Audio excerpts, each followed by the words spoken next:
Welcome to the Coach to Coach podcast. Today we sit down with Derek Wagner from the UW-Eau Claire women's rugby program. Derek has been at the helm for over a decade, and they've seen unprecedented success in the last couple of years, including two 15s national championships and a CRC Sevens national championship. We talk about how his wife got him started in coaching, how he uses social media and collaboration with other coaches to constantly get better. And I really hope you enjoy this podcast.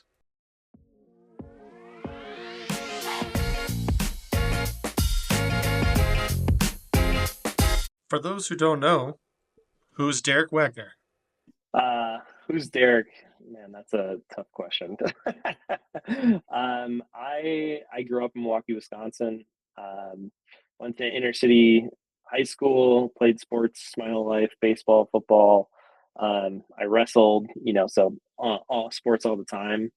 Um, I, and that's always been part of my life. And then went to UW Stevens Point for school, and then moved to Eau Claire. And that's been about it. I work in sales.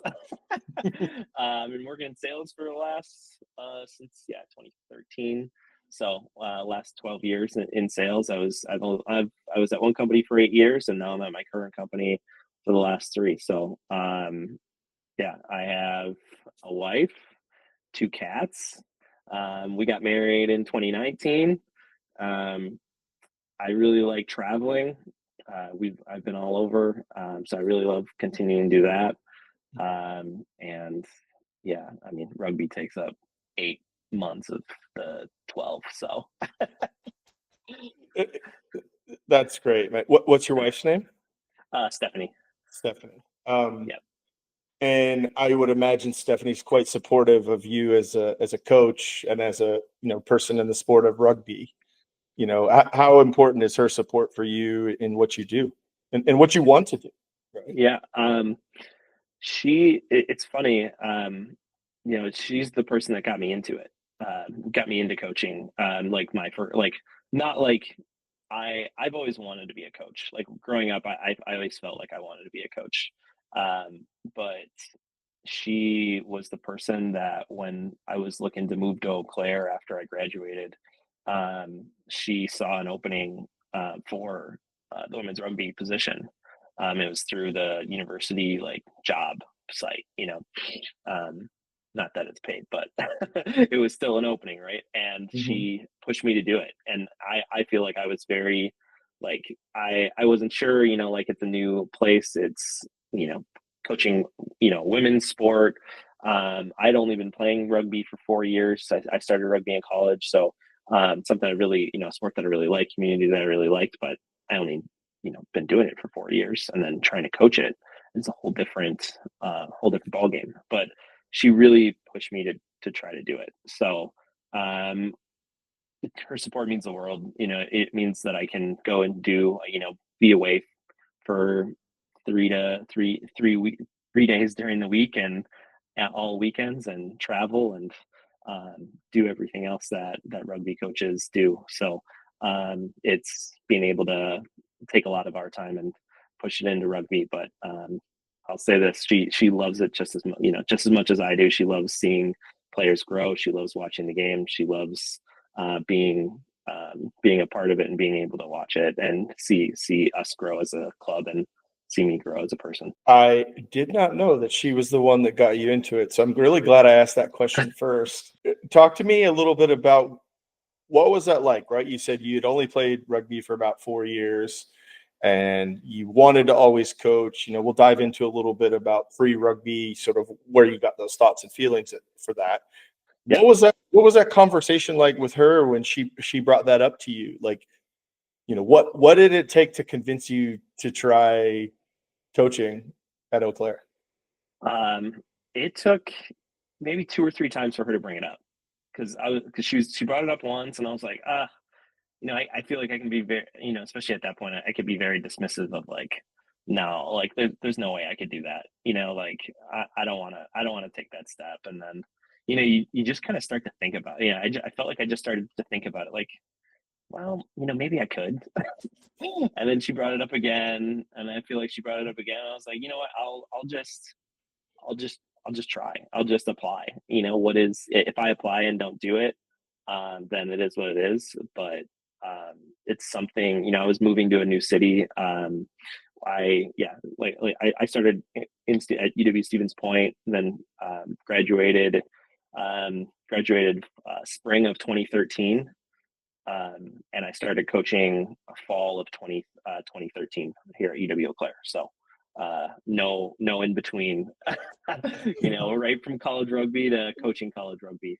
But yeah, I met with the current coaching staff that was there, and they somehow gave me the reins, whether it was, hey, can we trust this person, or hey, you're the only person. Either way, it's they gave me the reins of the club, and it's been now 11 years since I started. 11 years. That's a great tenure. I'm hearing some themes that aren't uncommon for a lot of us coaches, right? And I think some of the best coaches are the reluctant type at first, right? Which I think might be rooted in a couple different places. And imposter syndrome is one of those things I think a lot of us deal with, right? What were some of the things you did early on that pushed you past that point of, I don't know if I should do this, to, man, I'm really enjoying this? Were there some moments that gave you a lot of confidence? Kind of comes to my mind is there was a player that told me, you're good at this, right? That the way that you explain things is really helpful, and that you're good at this. Like you're good. Like, you don't need to like question everything. You don't need to like overcomplicate it. Like, you're good at this. You can just continue doing what you're doing, And I felt like from that, like, I never heard that. Like, I think I was at the club maybe 2 years at that point, and never really heard that, just because I think, at the first year was tough, just because, you're coaching players that some of them were older than me. It's a brand new person, and that the last coach had been there for a very long time and was rooted. And, you're always compared to, well, this person did it that way, or this person did this, or so that's always going to be a tough transition. But when you get players that only know you as the coach, and can kind of like understand the culture that you want to build, and the person that that like who you are, without anybody else like talking about rugby, it's like it's something completely different. So I think just hearing that like from maybe year 2 or 3, that I was good at it, made me kind of relax a little bit more, and made me feel more confident that I could, talk in front of 15 women trying to, learn the sport together. Because I was learning with them of like how to communicate. I was learning with them the game, communication styles. What things was I good at, what things aren't I good at, and then um, how to really teach the sport appropriately. I love to hear that. I love to hear that you were growing alongside your athletes. I think that's the new school style of coaching, right? Is you come in not knowing everything. One of the things is you got to figure out who your players are and what your strengths are, and then also you have to figure out who they need, and us as coaches have to adapt, right? And I've seen and heard you adapt. You've been at Eau Claire, 11 years now, you said? 11, yeah. Yeah, and we met at PR7s in Minnesota in the summer of 2023, and you're diving into the craft by coming out and taking that time to come to Minnesota and work with David Fee and Matt Wagner and those coaches that at PR7s. What are some of the other things you do to stay on top of the game, or to keep your coaching craft sharp? How do you invest in your professional development in other areas? Yeah, I mean, one thing, last year I went to the women's collegiate coaching conference in January, and that was such a great weekend, great time in DC, and to meet so many coaches, and to learn a lot about rugby, about different ways to talk through things, different ways to teach things. So like that conference was really fantastic. Yeah, I coach, like I mentioned, I coach a all-star team for sevens, and I got to meet Betty Wynn and Rachel Grecky and Claire Melton. I coached with them for this all-star team, and just learning from those coaches has been really beneficial for me on how they talk through things. And like they've played like Betty and Rachel play on Chicago Lions, one of the best adult teams on the circuit, and especially for sevens. So just learning what they know. So being able to listen to them and know that like I don't know everything, and that I really want to try to take what I can from them. And really like going to those all-star events were really helpful for me to be able to learn from those coaches and learn how they interact with players, how you can build your culture, build your positivity that you want. And then I mean I was able to even attend like a Chicago Lions practice that Matt Wagner did, and I took a lot from that too. So so those I would say those have been really beneficial. um, Something more like stupid is Instagram has a ton of rugby videos that are micro learnings. Okay, like from I used to sell professional development, and we used to have like hour programs, webinars, whatever. But I just felt like, oh, like micro learnings are really cool because you can get something for a minute, minute two, whatever it is.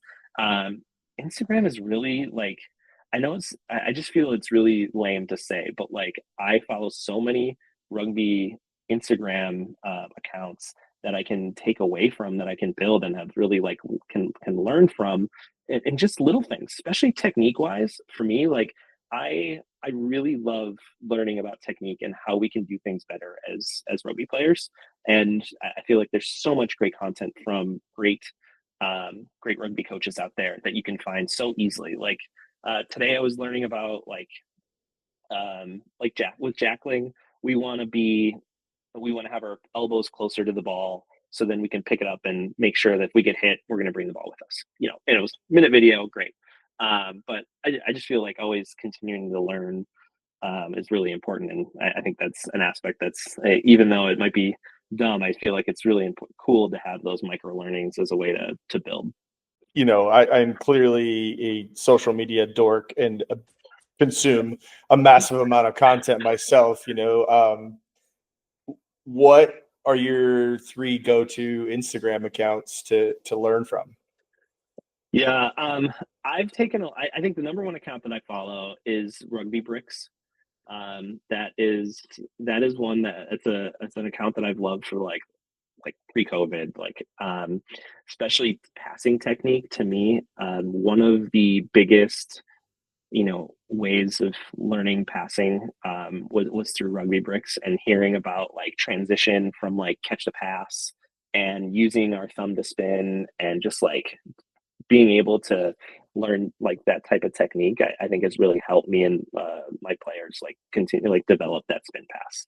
And what can make our play different is that I want to play really dynamic, and I want to play with our backs. And I think that's one way that our backs are different from it, to continue to teach that transition from catch pass. So that would be one. I think the rugby trainer is another one that I always use. Wombats rugby is another one. So those are my 3. Three really good ones, right? Wombat, I love his stuff. I've interacted with him for the last couple of years, especially around his scrumming and his tackle tech stuff on the crash pads. It's just so good. Yes. Yeah. So I highly recommend those 3. And I'd echo that. Peter's stuff during COVID was quite good. Rugby Bricks, right? Peter Blaine. Yep. And he has a passing course. He's got kicking tees. He's got a podcast himself. There's just a lot out there to consume. And I think you're bringing up some interesting points about our professional development as coaches. We all get the certification, right? Wherever we coach, and that ticks that minimum level box. Coaching course, safe sport, background check. You're in. You can coach. But I think you're saying something that I'm also feeling, and it's validating for me, is it's that informal, development that we have amongst peers, amongst content, going to visit another practice, I think is actually one of my favorite things to do too. And, it's pretty cool to hear that you do that. It's funny, you walk up to a practice and people are like, oh, what are they doing here? And it's like, coaches are friends, and we just call each other up and say, hey, we want to go check out your practice. It's one of the cool things. So it's really cool to hear that you're doing that as well. I don't feel so like I feel like I'm alone sometimes. People are like, Snacks, why are you turning up at some other club's training? And it's like, I don't know, I just want to see how things are done. Right. It's not weird, it's learning. Who are some of your coaching heroes? Growing up Wisconsin, you always hear about Vince Lombardi. And I think for me, that's where it started, was like the coaching, like having an idea that I wanted to be a coach. I think that's just where it started. And like when I was a kid, like in '96, Packers won the Super Bowl. So it was like, it was first time in a long time that they were good, that good. So a lot of the Vince Lombardi stuff, I felt like it kind of came back with that. And so, I think that he's always, I feel like in Wisconsin, he's always kind of a person that's up there when we talk about coaching.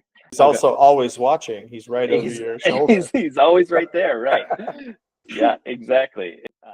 I follow soccer a ton. Sir Alex Ferguson is another person that I follow a lot, try to think about for coaching.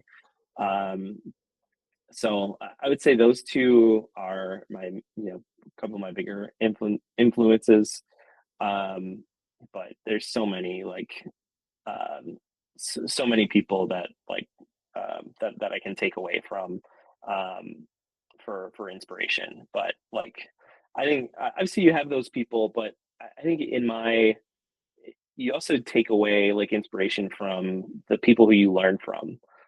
So like at UW-Stevens Point, I had John Blakeman, who's been at Point for a pretty long time. He was at the men's team. He's at the women's team now. He is somebody that I could take. I learned rugby from. So I still to this day will say things that he taught me, that I really like resonated with me. Anytime, I remember my first game, and he said, "Hey, do the simple stuff, follow your vets, and you'll be all right." And then he walked away, and that was it. I was like, what does that mean? So anytime I've got new players, I try to say something similar, because it really helped me. And that's what you need to do as a rookie rugger. Like you're around experienced rugby players, just do what they do a little bit, and kind of just follow them a little bit. Follow your if you're a flanker, follow your friend flanker. If you're a lock, follow your lock. If you don't know what to do, that's okay. It's just like look around and see what everybody else is doing, and just do that. Tackle the person with the ball. Let's make it simple. Run north south when you have it. It's that easy too, right? It's just that easy. Go forward and follow your friends. Go forward with support, right? I'd be remiss if I didn't ask a Vince Lombardi question. Yeah, shoot. It's especially because he's right over your shoulder pumping that fist, and I feel like I got to go pray at the altar of Lombardi, right? So if Vince Lombardi was a rugby coach, what part of the game do you think he'd coach? That dude's a forwards coach, right? I mean, he's got to be a forwards coach. He gives you tough love, and I feel like that's generally how the forwards are going to take it. So I feel like he's a forwards coach. But I think, I think a forwards coach, he'd probably maul a lot. He'd probably do a lot of pick and goes. He wants to run and then sweep out with the backs. I was going to say he's got to be part of an attack setup as well with the Packers sweep, right? Exactly. In Lombardi, we trust. Funny you say that. Lombardi was one of the first sort of like professional coaches to really sort of dial in or shape the camp experience for his athletes and his players, right? He was sort of ahead of his time at West Point, ahead of his time at Green Bay. He was meticulous in his planning. So I think he would fit in, 100% with the modern day coach. I mean, obviously his tough love might not go over as well these days, but I see him being an adaptable coach as well. How long you've been at Eau Claire, it brings up a couple questions for me. The first one I think that I would love to hear your answer on is, what did you think you knew when you started coaching that has now changed your opinion on? Yeah, I feel like I've got a couple answers to that. My first one is going to be what you needed to do at practice. Practice from the beginning was a lot of passing drills, like four corners, truck and trailer, some of the classics, and more about like we did some scrimmages, try to get like in-game action, stuff like that. And that was about, I would say that would be about it. And that was kind of some of the focuses. I really felt over the last, I don't know, 5-6 years, I've taken an eraser and said, this is not what we want to do.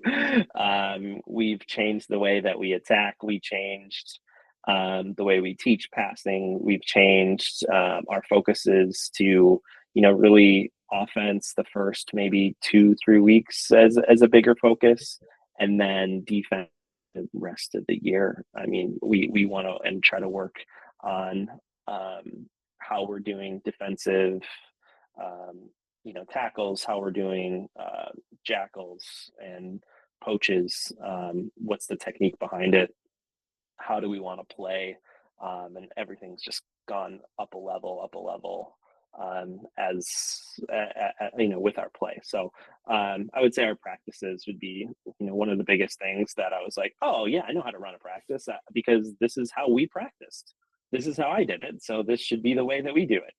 And this is how we played a forward ball, back ball, forward ball, back ball, and that's just the way we played. So we want to go, that's just the way we did it. And then when you take a step back, it's like, well, can we do this differently, and how, and what's the way that we want to attack? So it's funny is that the first person in rugby to make me think outside of the box was Joe Lippert at ICC now. He was running a rugby coaching camp in Green Bay, and it was dead of winter. I don't know, either December or January. It was 10 inches of snow, and I decided to drive from Eau Claire to Green Bay to go to it. He talked a little bit about, he was coaching a women's side at Lindenwood at that point, and he talked a little bit about 1-3-3-1 and how they ran it. And then I started think it was the first time that somebody ever talked about structure within rugby for me, that I ran across it. And then after that, that is, I mean, if you talk to my kids, what we focus on, they'll say he likes to be very structured and wants to have everybody have a role in what they're doing. And I think in different ways that we can play tactically, but I think structure is a big part of what we do. It's the backbone of what we do. So I think that has been huge for me to be able to learn and be able to do.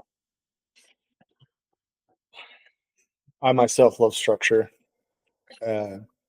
Some would say I'm a bit too structured at times, but that's okay. I am the same way. What's funny is I played on a men's team this year, and we got a coach who is similar. We're like, hey, we want to play this way. We want to play 1-3-3-1. We want to do this. Trying to get the old boys to understand that structure is important, structure is a good thing, was really, really tough, because they're like, well, how about we just be rugby players? Why don't we just be rugby players? I'm a rugby player. Let's just go play rugby. This is the problem. This isn't backyard football, writing stuff in the sand. We can play this way, and it'll open up more space for other things, and it'll save you steps. it's all about like, can we conserve your steps and make your steps worth it, especially as a forward group? So to me, I think structure is really really fun to talk about. So I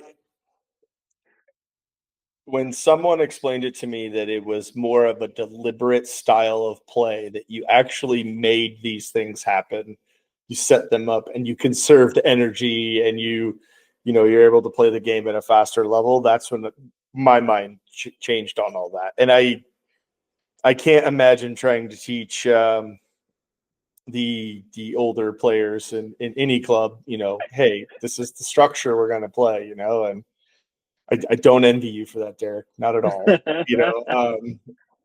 Okay, we talked a little bit about like what you thought you knew, yeah, and what you know now. What, and I'm hoping the answer is slightly different here, right? What didn't you know that now you're just like, oh my God, this is the thing, right? This is what this is. What slapped you in the face in your early part of your coaching career, for lack of a better term? yeah. I think an easy answer for me that I thought about was, obviously going back to structure and like how you play the game. I think that like really slapped me in the face and said, dude, you're doing it wrong. Like we should really give roles to people, and we should, it'll make them know where to go, know where to play, and like for new players, it allows them to play the game and not just be running everywhere. But if you put them in pods and you say, okay, this is your friend, like we want to have you three people together, or you four people together, whatever it might be. It's allowed them to be able to play the game of rugby quicker, like get in touch with the game and be able to be startable, be able to be finishers quicker, because they understand the way that everybody's going to play, so they understand what options that they have. So I would say structure is number one for me, and then from there I would say is just teaching, um, teaching, teaching, like how to teach, how to have somebody learn something, um, being able to like. I feel like like when you do like for me it was just, yeah, you go there and tackle someone, you go and run, and you go and you can stiff arm, you can like ruck, you just go do it. But then like now, um it's more about like how can we be detailed in what we're talking about to give them, like, maybe it's a few different ways of saying it that's going to resonate with that player.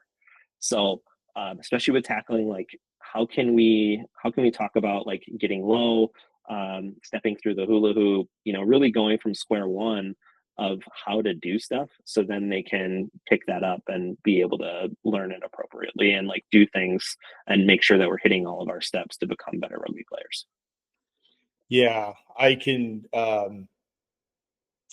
totally relate with deconstructing things and breaking it down, right? Like when you're first starting, you're like, just get in there, let's go do this right now. Like, you heard me, go tackle them, and I think that is also something a lot of us can resonate with, is having to break down a skill and teach it, by the numbers, by the steps, Right. and or putting that in a sort of a manner that they can relate to. I think, utilizing sports they do know, and we're translating those motions to what we do in rugby, I think is another thing a lot of us are starting to toy with now too, or have been Yep. playing with for a while. Yeah, I always try to ask the question, like especially at the get from the beginning for new players that we get, because 90% of the players that we get have never played rugby, especially on a college level, and then for women's rugby is the only full contact sport that they can play. So what that means is that um, we have to teach contact and we have to get them comfortable in contact. So because they've never done it before, like for boys, and going to like we start out with playing tackle football, like that doesn't happen. Like they don't get to play. They don't get to play hockey and be able to check. They don't get to play lacrosse and check and hit. So like trying to have them be comfortable in contact can be a big hurdle. Some people have it right away, and some really, especially if they've got brothers, they understand a little bit more. But trying to get them more comfortable in contact from the get-go, that really allowed me to just trying to get it from square one of deconstructing and being able to say, okay, like, you have to tense up when somebody hits you. You have to get low when somebody hits you. The low person's going to win. So like, just taking it really back to square one and trying to meet them where they're at, because when they come to us, they're starting a brand new sport that they've never heard of. They don't know any of the rules. They just know that they can hit people, and they're like, hey, I'm interested in that. That's good enough for me. That's great. But now it's like, how can we get them prepared for contact, and get them comfortable within that? And it's just repetition and time. But that is a massive hurdle for us. But when you get through that, then all of a sudden you've got a great rugby player. Yeah, one of our women's players, we were talking about recruiting like 2 or 3 weeks ago, and I was like, hey, I want to do some more recruiting on campus. Do you have anybody that you think would be, a recruit from another sport or something that we could potentially recruit? And she was like, yeah, there's this one girl, her name is, X, and she really wants to hit people but hasn't said it out loud yet. So I think you should reach out to her next. And I was like, sounds like the person we really want to talk to. You're right.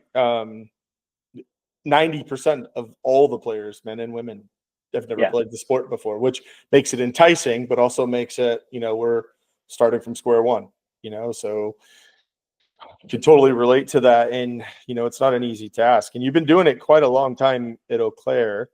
Talk to me. One of the things I'm interested in is coaching relationships, co-coaching relationships, coaching staff development. How has your coaching staff grown or morphed or adapted since since you've been at Eau Claire, right? Tell me how, some of that has gone. Is it, you do have a co-head coach is what you called her? Yeah, I think, co-head right? coach. Yeah. Yeah. So, walk me through what the evolution of your coaching staff and what you've done there. Yeah, I'm super proud of where my coaching staff is today.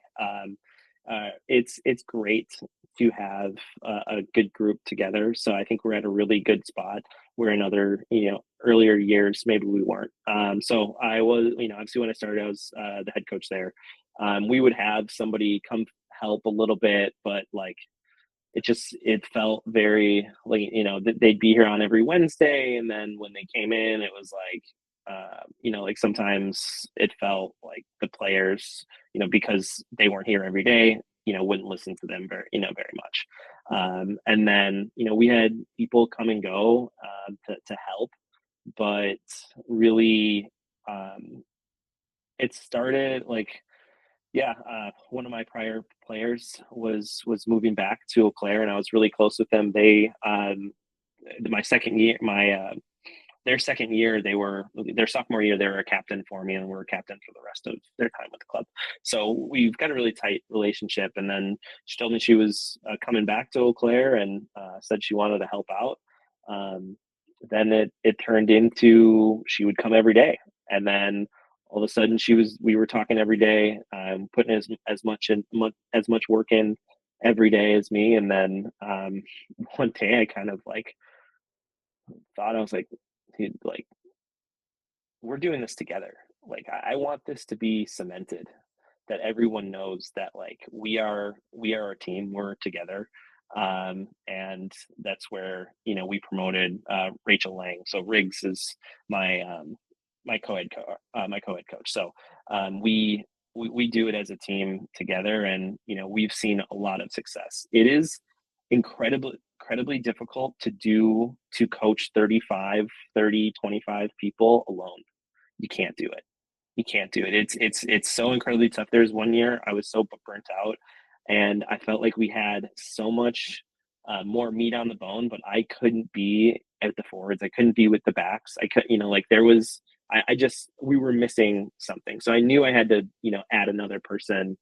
And Riggs has just been the best fit for us, because we are where she really balances we balance each other out together of like, hey, I really want to work on offense and structure, and she'll pull me back and say, hey, dude, we got to play defense, and we got to really focus on defense because we're tackling not great right now.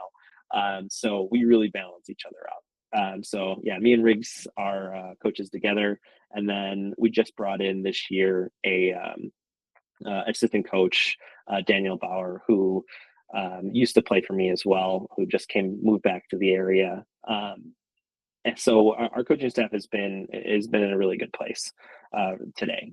The toughest part for me has been saying no to people who want to help, because to me, like beginning years, I've always said like, I don't want to take people away from rugby. My whole goal, the ethos of like why I'm here is I want to grow the game, grow the community, and I want people to continue doing rugby stuff. So like I was always saying, yes, yes, yeah, you should come help. Even if we had maybe not great relationships when they were playing, I am a very optimistic person to a fault and a people pleaser to a fault, and said, hey, we maybe didn't get along when you were here. And hey, maybe you wanted me out as a coach, and maybe you wanted to spend 45 minutes and tell me that I'm a terrible person and coach and not the right fit for this club. But you know what? Come coach with me. Yeah, that's a great idea. And nothing bad's going to happen from that, So I think like just having the confidence to know that like there's not good situations, there's not like you don't have to say yes, you don't have to say yes to everybody, and you have to say yes to the right people, is the most important thing. Yeah, yeah, yeah, yeah. Sorry if that was a ramble. No. I think you make a lot of great points there. And, oftentimes when I sit and connect with friends and other coaches and they start talking about things that they've gone through, we've all kind of gone through similar things and had those moments in our careers where you go, oh man, I would have done that differently. I would have not said yes to that, Yeah. and so I empathize with that in many, many ways. I hear you saying a lot of themes around consistency and performance of a coach, right? Consistency of attendance, um, you, you gotta have the ability to build the trust and respect from the players by being there every day, being that, consistent force and presence in their life that they can count on you to be there, and I think that's often overlooked when a lot of folks say they want to help out, and God bless those that want to help out. Just I think you and me and a lot of other coaches can attest that helping out, there's a lot of varying different levels, and at the coaching level, it is very rewarding when you commit to it. It's very rewarding when Yeah. you're consistent at it. And you know what? I hear you talking a little bit about burnout and trying to manage things on your own. And I think that's something very common in our coaching network and our coaching groups, in our community. What you said you left some meat on the bone and you weren't able to sort of progress the team to a level that you thought, right? What do you do to decompress from coaching, right? When a couple of the coaches to coach pods so far, we've talked a little bit about decompression and sort of what folks do. What's it like after a game for you? What's it like after a season? What are some of your go-to decompression techniques? Yeah, I mean, I am postseason right now after going from, we do a camp in the middle of August, 2 weeks before the kids show up. We do 4 days, and then we go from September to first weekend of December this year. So it's a long season, right? Of going everywhere. We went from Iowa. We went to Iowa to like upper Michigan. So you're traveling a lot, gone every weekend. So it can be a lot. Went to Houston, so like you're going everywhere, travel and playing rugby and doing and 3 days a week for practice plus Saturdays and Sundays sometimes. So it's a ton. I think, for decompression, for me, it's like just trying to relax at home a little bit, and try to, uh, I'm really going to get back into exercising, and I'll just wait till the season's done, and that's definitely going to happen. But I think, but no, to me, it's just like really trying to take a deep breath and take your off days and be with my wife, who's amazing throughout the season, and I try to be here as much as possible after that because February is right around, actually late January is right around the corner, so it's going to go quick. So trying to have family time with my wife and cats. But sometimes, to my detriment, it cannot take long for me to get the itch to want to get back. Like looking forward to sevens already, thinking about who I'm losing for 15s and how we can adapt, and how we can, what that might look like for lineups wise or for whatever it might be. It can be, I can sometimes take, oh, well, I took my week. I think I'm good. All right, now let's go on to the next thing. It's we when I was at Minnesota, I developed the mandatory 2 weeks off after the last game, and the players would be like, "But we want to keep practicing," and I'd say, "No, guys, I need you to miss rugby enough that you don't get burned out on it." And without fail, I'm very similarly, right? It'd be that first week, it's off, get to about Thursday, practice is supposed to be Friday morning, group text isn't going off, the practice plans isn't done. And I'm just like, what are you guys doing? Everybody okay? Anybody want to play touch? Yeah. Like, I think we all need to have that time though, right? And I think that's important. And that's a theme that this will be 4 episodes, got a 5th coming, and everybody sort of talked about that sort of after the season. This is the time we all have time now. It's the off season. I missed it so much. I started a podcast in the off season, right? Like, can't go to rugby practice, so I'll just talk to all my rugby friends.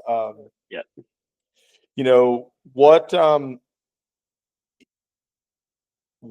now thinking back, right? What's some advice you would tell second year coach Derek that a decade in Derek knows, right? What would you tell your younger self, when you first started? What's some advice you'd give yourself? I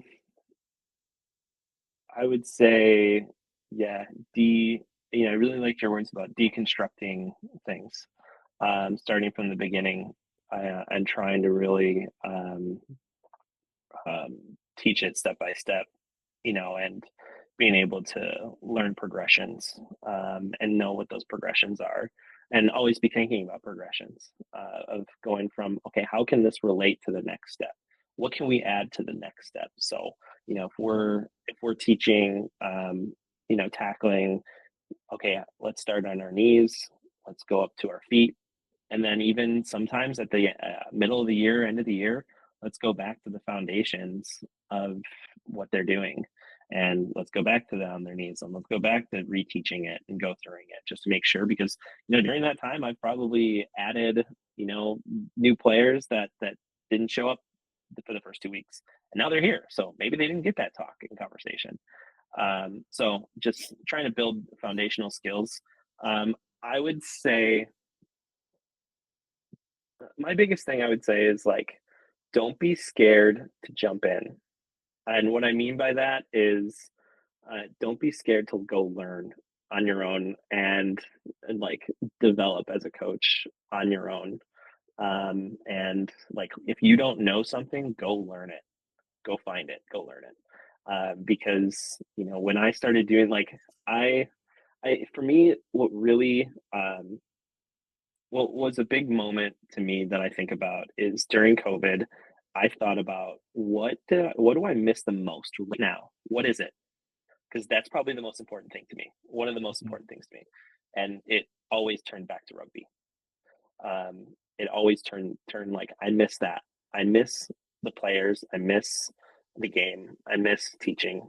I miss growing. I miss a lot of it. So I tried to take that time to learn as much as I could about and learn from a lot of people are doing like webinars or YouTube videos on how to do things and going back to old stuff. And so so trying to really take some of these points of how do we what is the clear offense that we want to run, what is the clear defense we want to run, and it's okay to go learn stuff.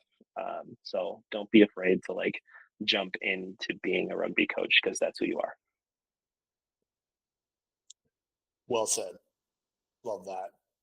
I love that, and I couldn't love that any more than I love that right now. I think, yeah, COVID has come up, burnouts come up, COVID's come up, decompression has come up, right?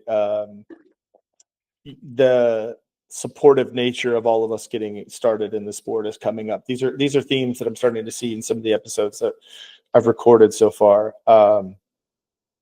COVID was a very interesting time for learning. Rugby Twitter was insane. Instagram was insane, and I think a lot of us grew an appreciation for that medium, right? To be able to pull things from that. Yep. In a very weird way, I miss COVID for those networking things that we were all getting to do. Webinars were happening. Suddenly we hit pause and we didn't know when we were going to go back. And everybody that missed rugby or sport was like, hey, let's go jump on a Zoom. Let's go talk. Yep. Let's tweet something out. And I don't miss COVID. I don't miss the pandemic, but I miss that unprecedented learning, and it was, you talked about the WRCRA conference, right? The Women's Referees and Coaches Rugby Association conference. I went to the one in DC 2 years ago. I would love to go to Denver this year coming up. So if you're there, we got to grab a coffee or something, mate. I don't know if you're going. I can't, because we've got practice for the All-Stars that same weekend, always doing rugby stuff, right? you can't host it in Denver? Yeah, I know. Hosting in Eau Claire, I know. No. The other thing, the Wisconsin Youth Rugby Summit, which I can't say enough about, that was amazing. The closest thing to the National Development Summit in terms of networking. And Rich and Todd asked me to come out that first year, and I was like, me? Really? Why? Like, you sure? And they're like, yes, next, come on out. You're Minnesota's coach. We'll let you in the border at Wisconsin. It'll be okay. And it was that learning, that informal networking, getting to see people I only see on Instagram, kind of in a weird way, getting to fanboy a little bit, around coaches and getting to meet some great ones. Got to meet you there, Mac and Snooki, who are going to come on the podcast at some point too. Got to see Curtis Shepard up close at Wisconsin, Joe Lippert, Brent Nelson, all those guys. It was great. What do you think, or what are your thoughts on that type of learning, that summit style? Do you think that's valuable? Do you think that's something our organizations, I don't care who runs it, do you think that's something that people should be exploring? How would you do that? What do you think would be valuable to you as a coach in the terms of that style learning? Yeah, I think it's obviously good, right? You get coaches together. At my core, I'm a people person, so I really like meeting people. I really like talking to people. So going to that WACO conference in January of this year was awesome, just to be able to meet some of the people that are like, oh, I know them because they coach out and they coach at all these like nearer schools that I see in standings that I look at and that I'm like, oh man, I wonder what they're like, or I wonder how they do things, or like you get to learn a little bit more about the rugby landscape as a whole, which is really intriguing because it's something that's very different than a lot of sports, all the sports. So I think that's really cool from a networking perspective, and just being able to talk to other coaches in person is great. From a learning standpoint, yeah, I mean, you get to learn a lot about what others are doing right now, and hear how they run practices, how they communicate, what things that they really try to focus on, what's important to them, and why. So I think hearing that, you can take little bits and pieces of it and put that into what you do, and bring it back home, which is great, because that's only going to level you up as a coach. I really want to go back to a summit, whether it's Wisconsin or they did one here in NorCal recently. It wasn't quite the same, but it was still good, right? Right. Texas has one. Obviously, Workra Conference is going to be in Denver in January. You sound like a voracious consumer of rugby content, of learning, of knowledge, right? I'm really curious to know what's a part of the game that you want to look to master next. It could be the game, it could be coaching. Actually, let's do that. What part of the game do you want to master next, or you want to dive into more? And what part of coaching craft do you think you want to explore more? I hate to beat a dead horse, but structure. Structure. Structure. I've tried a few different things, and obviously it's going to be different from game to game. Like, we've been successful in what we've done, and like, lost over the weekend, and now it's like, what are some things that we could change to it that we're doing today? Actually this year, so this year we changed our structure with like going into national playoffs. I threw it away and said, this is not working the way that I want it, and it's just not working what we're doing right now. So we're gonna change it. And it was a big call, because they had to learn something new, and something that we spent a ton of time on that wasn't working. It was too much time for what it was worth, for not getting a lot of pay. So so that was really tough, and we changed it, and we were successful. We made it to national title game. Great. And I think we can continue to develop over that. But I'd love to learn more about more about what others are doing and how we can do it, and then learn and just think about things like, and continue to develop on the kicking game and how it can change field position. And yeah, that to me, I think those two things are areas that I want to improve on. How can we score within the 22? What's the best ways to do that? When you get in the red zone, you put it in. That was a struggle of ours this season, from whether it's held ups or, and that kind of came to bite us in the final. Was we got it within the 22, but then, had mistakes to not score. And, when you play like a team like Vassar, who is so good within the 22. If they get in the 22, they're probably scoring. Like, I would imagine that their percentage of when they get it into the 22 and they score is 80%, 90%. Like, they're that good.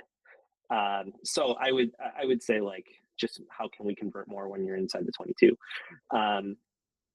At a other level, I think I've got 11.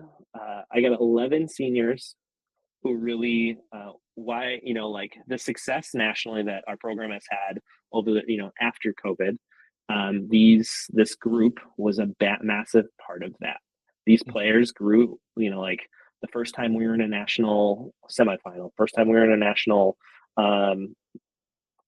final, the first time we did 15s. All of these players were, a lot of these players were part of big parts of those teams, and now they're gone.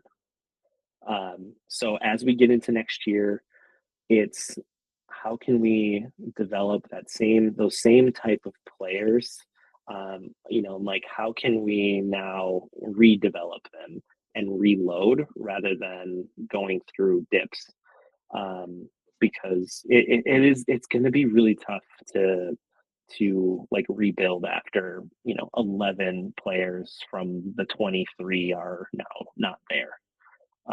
Now we've got 36-40 players on our roster as a whole, so like you can fill in, but these 11 players have had a lot of minutes, and they've seen events, they've seen the games, so it's going to be a tough thing to do to be able to rebuild, and I'm confident we're able to do it. It's just how can we rebuild those players, and what did we do well before? And I think a lot of it for me, it comes down to communication and getting going back to foundational teaching, because with with the group that we had right now, I could go into in depth of like they're one of the smartest, like my 23 right now is like one of the smartest groups that we've been a part of.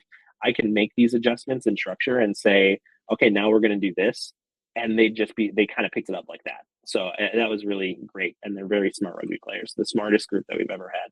And so now it's okay. Now we need to take a couple steps back with players that haven't had a lot of minutes and that aren't experienced.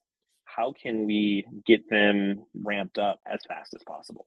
And you mentioned this before, right? The foundational pieces and ensuring that that's still good and being able to retrieve that information in the moment, and coaching for performance, not coaching for getting through practice, right? Like being able to perform under tension, under that pressure of match play.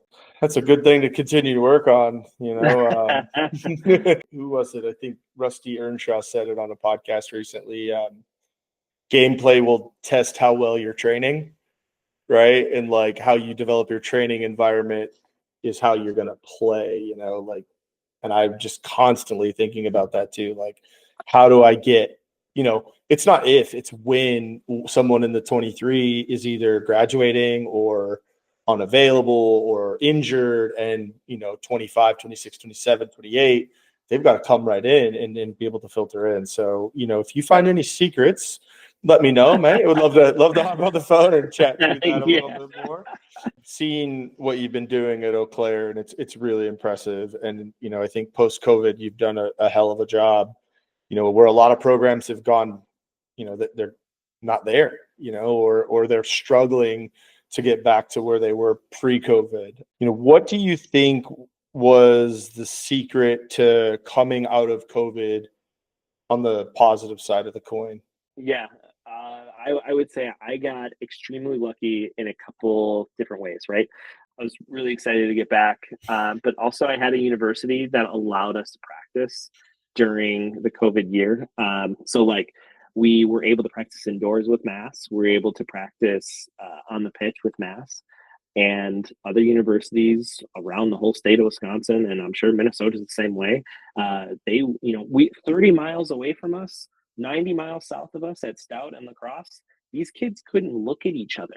They couldn't look at each other. They couldn't get together. They couldn't look at each other. They couldn't do things, and for some universities, I felt like they took it as a way like, oh, what clubs can we kind of shrink down that we don't like, and rugby is typically on top of that list sometimes. But so I would say number one is we got very lucky that we were able to practice, because, and that came from that was we got some great athletes to be a part of the club that, we've got a Midwest player, adult Midwest player who's going to be, playing for WER, that played for the Amazons, that played for the US U23 team, that started playing rugby during COVID with me.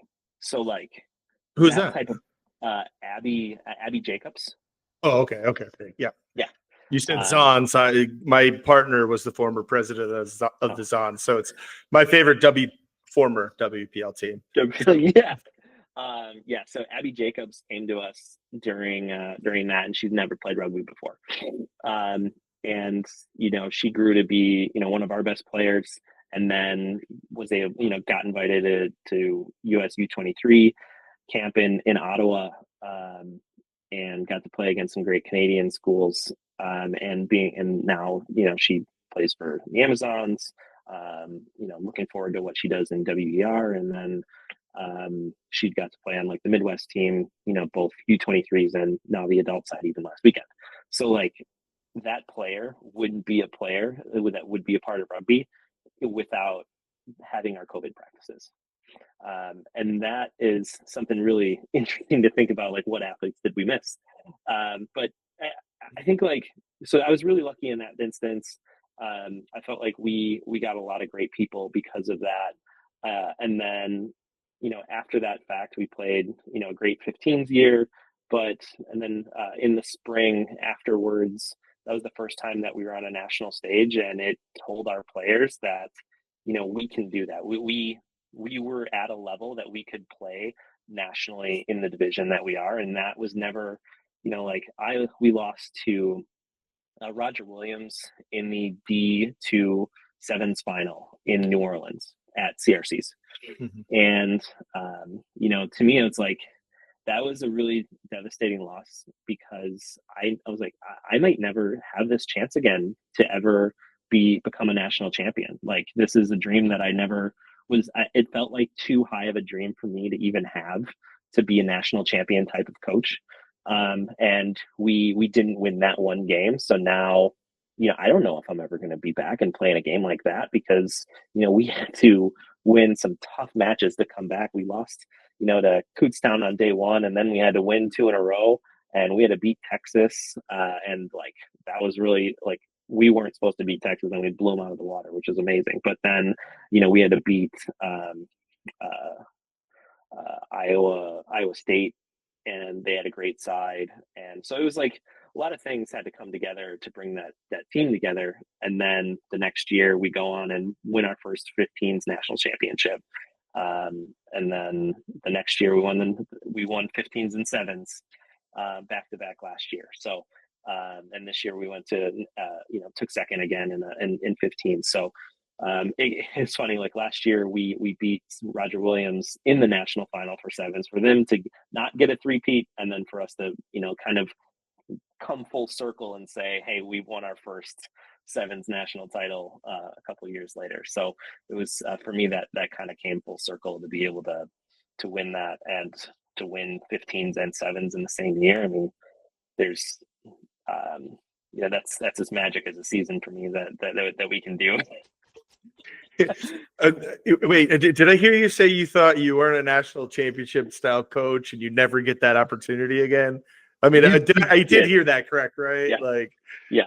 No, sure. man, you've been crushing it, and seeing it through social media, and when I was in the Midwest, obviously, through the networks up there that we're both involved in, it's impressive to watch, and congratulations on all the success. And it's hearing some of the intricate stuff that you've gone through as a coach in your development, and the development of your assistant coach and your staff and your players, and that the key was practicing during COVID, right? And a lot of schools in Minnesota, the men had the ability to practice, and they said that was a risk they were willing to take.